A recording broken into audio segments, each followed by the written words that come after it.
Okay, I got the winter cover clean, got the winter covers off of the skimmers, got the return plugs out, but then it started to rain. So I decided to give it a few more days before jumping back into the project. Now, I'm glad I did. I think all the pollen's finally gone, but what I'm gonna do today is I've still not turned any pumps on. I've still not tested the water. So I'm gonna test the water, prime my pumps, and get ready to find out what kind of chemicals or salt or what's needed to get this back to blue for the first time. And I'll show you all the equipment I'm using on my pool pad. Let's finish. All right, so I'm gonna go ahead and prime my first pump. Now I've got 2 pumps on this pool, and maybe we'll talk about why in the future, but for starters, you're gonna wanna take your lid off. If you remember, I put my plugs down inside the basket. Now, these 2 plugs go in your pump. One of these plugs actually drains your basket, and the other plug drains your pump motor. So you do want to take both of these out. You don't want your pump motor freezing up, and you don't want your basket freezing up. So we're going to put both of those in before we prime the pump. And I've got one more plug, and this goes in this big 50-30 cartridge filter. And let me move this. And that goes right in the bottom, and obviously you want to drain your cartridge filter. I'll probably open this up, clean out my cartridges at some point as well as we get going with the year. But that's back in. Now we're gonna, all right, so that's on. Now I'm gonna check my O-rings, make sure my handles are right. I'm also gonna check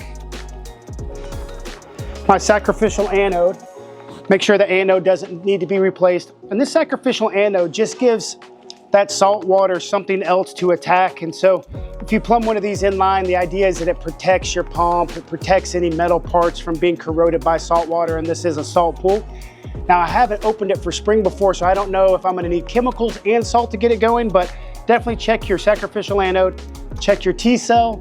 Now mine is on that OmniLogic system, so I know if my T-cell's bad, and it's probably close to end of life, but I'm gonna check it as well. And next to it, this doesn't need much maintenance, but this is a HydroPure. This is a super neat AOP system. Really, it's very similar to what you have in your home when you have that water that passes through UV light, but it's got AOP in it as well. So it's definitely a nice system if you're trying to not use chemicals.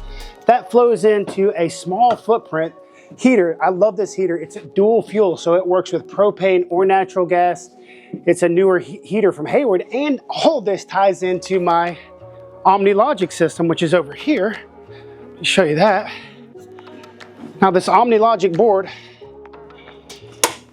once you get it set up, you really do all of this with your phone. I rarely come to this board. You've got some relays and some things, some fuses, and you can turn things off and on or whatever. I do everything from my phone once it's programmed.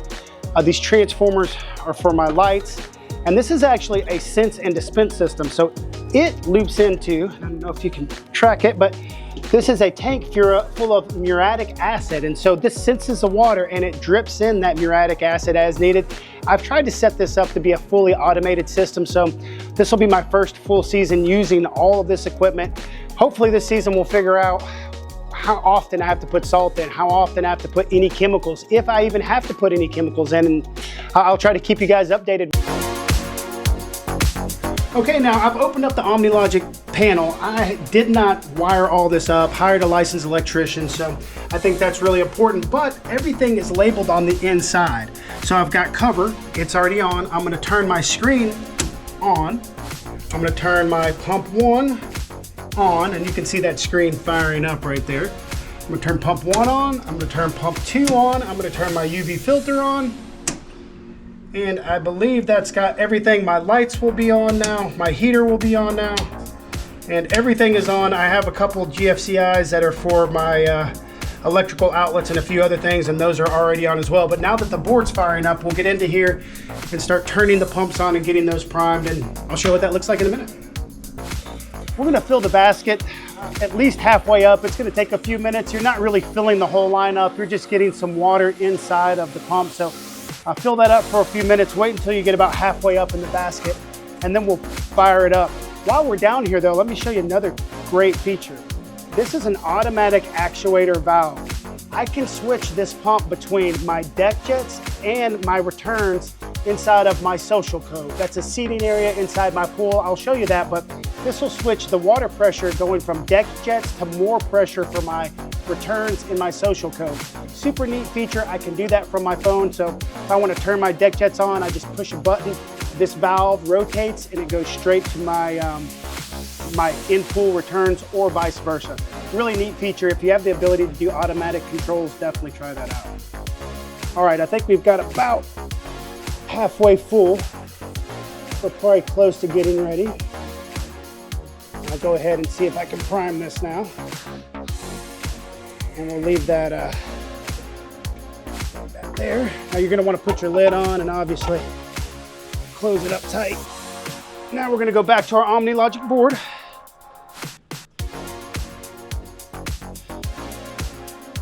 Go back to that all bodies of water. You're gonna go to the spa returns. That's the way mine's set up, and I'm gonna turn that pump on and see what happens. I hear it. Looks like we're getting some suction coming through. Now, if you hear that noise, I'm bleeding air out of the filter currently. We're gonna shut that off as soon as water starts to come out the end, which should be any second. Got some water getting ready to come out.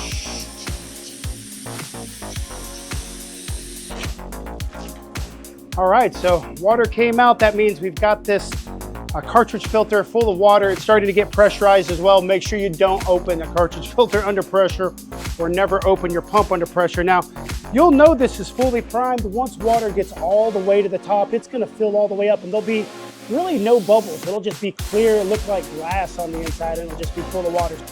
Now that water is crystal clear. There's no real air bubbles in here anymore.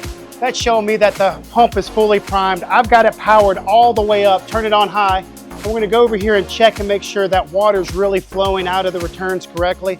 And I'll show you that social cove I was talking about. It's like a seating area in your pool. If you're building a new pool, check it out. Got mine from Pool Warehouse. Check this thing out. Now, if you can tell, the water's kind of disturbed right here, and that's it getting fired up. All these returns that are in this social cove, there's one, there's another one, there's two, there's three, there's another one over there, 4, 5, 6. I've got them all around, so that's why it takes a separate pump to power all that. And that pump also works with the deck jets as well.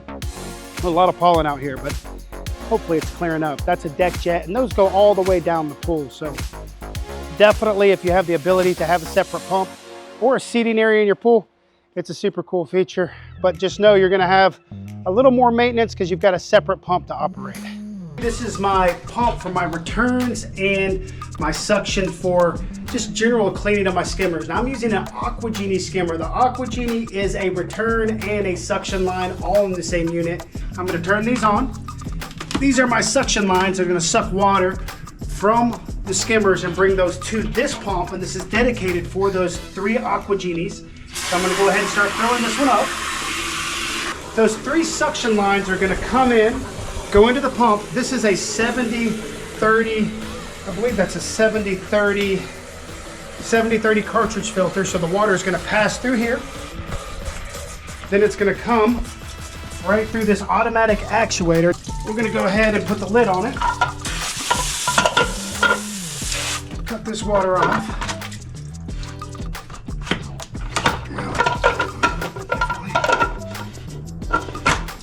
There we go. Make sure that lid is seated tightly. Now I'm going to use my phone this time, and I'm going to turn this pump on with my phone. Now if you remember, we're going to let that fill up and start putting water in our cartridge filter. As soon as we start getting water pushing out of this, we're going to close that valve. Now I got the skimmers going, the pump is on, and I love the Aqua Genie skimmer. If you can tell, it's shooting water. That is the return that's built into the skimmer. So it's shooting water in a fan type look down to the floor of the pool, and that pushes all that debris back to the surface. Love the Aqua Genie, and when it fills up with water, you're gonna get some of those bubbles, but then it sucks in through the main skimmer opening here and goes right in. So we're about ready to test the water. That's what's next. All right, I've got all the salt dumped in. I wasn't sure the best way to do that, so I opened up the bags and I dumped it in all along the perimeter, just walking and dumping salt as I went. Now all that salt is in little piles. It's kind of dissipated, but I'm going to use this brush and go ahead and get it kicked up, get it hopefully back circulating into the upper area of the water.